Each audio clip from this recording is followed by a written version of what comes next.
Ciao a tutti, e complimenti a Michael e Lucia. Very sorry for my terrible Italian. As you can see, I'm in the outdoors in the lovely, warm and sunny Ireland. Unfortunately, that's not the case. It's cold and wet here today, but hopefully on your wedding, you'll have had a nicer, warmer day. So firstly, here's a congratulations to Michael and Lucia on their wedding. I could not be happier for the both of you. And Michael, you could not have found a nicer family to join. With everything that's happened in the past 15 or so months, it's brilliant that you've been able to have your wedding today and that you've been able to bring some joy to what has been a tough year for so many. It's unfortunate that I can't be there with you today. However, Michael, this doesn't mean that you're going to get away with not having a few stories told about you to your Italian family. As you can see, this isn't a traditional best man speech in any way. However, I'm going to give it my best shot and I won't keep you too long. As I'm sure you know, and as us Kavanaghs know, Michael is a fantastic entertainer and he will light up any event once he's shown a guitar. Hopefully tonight you'll be able to see his and Lucia's version of Hips Don't Lie by the one and only Shakira. If not, here's a quick snippet from a video I was able to grab from Ronan and Jane's wedding.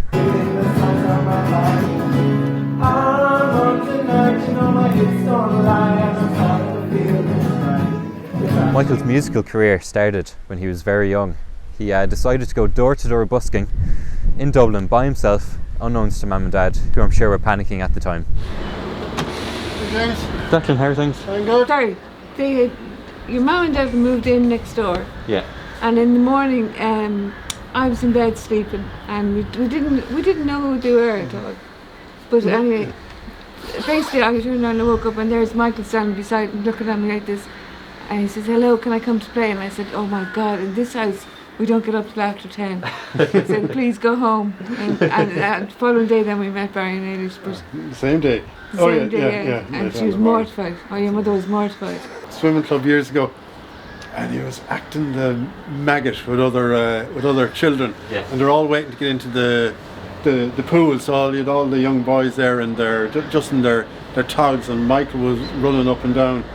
But at one stage or other, Michael went up and he slapped the fella. I said, "Mike, will you go?" And I went to slap him back, and I missed Michael, and I hit some other child I didn't know.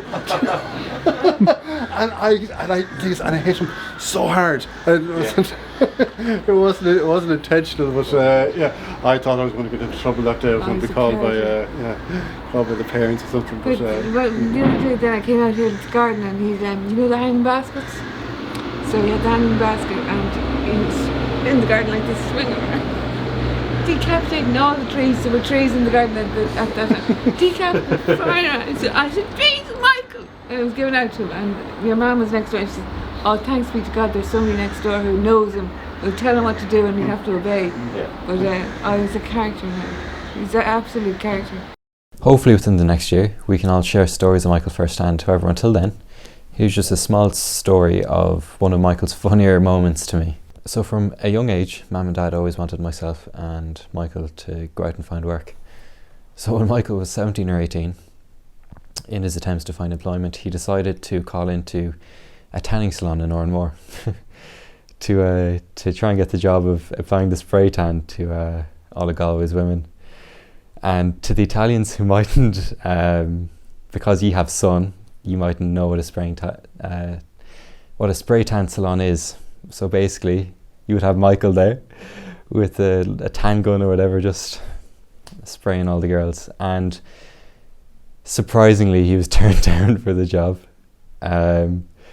He was told that the job's only for girls, and he came back to myself and Dad very disappointed. It was a low point for men's rights. He didn't understand why this was an issue. But yeah, Michael doesn't do anything in half measures either. Here's a clip of him doing the Ice Water Bucket Challenge back in 2015. Now, on to Mike and Lucia. So it was 2016 when I had first heard of Mike's new friend, Lucia. They had met in Galway in the Atlantic Summer School together whilst working there. And then suddenly from there, they were jetting off to sunny Madrid. And from there, with the addition of Jack and Whiskey, it's been the two of them ever since. So in 2018, I got to visit Vicenza for a week, and I met the lovely Fabrice family. And yeah, it was a week filled with lots of laughter and activities. So it was here that I got to spend some time with Michael and Lucia together. And it was when I was here that I realised how perfect they are together, and how I'm delighted to welcome Lucia into our family. There is a slight language barrier between myself and Lucia's family. However, that did not stop them from being extremely kind and welcoming, and I can't wait for our families to meet in the future and to have some fun together. As Michael's younger brother, I probably take a bit too much joy when he inflicts a bit of pain onto himself, but sure, that's my job. In the water park, there's a bit of a situation where myself, him and Lucia were queuing up for this big slide. We had to wait for a few little kids to go down before us, and I think Michael got a bit excited. He went to the furthest out slide, and next thing we knew it, Michael fell to the ground and he was hurtling, accelerating down the slide towards these poor kids who didn't have a clue what was coming to them. But it's a memory I'll never forget. Literally, here's the video, Michael.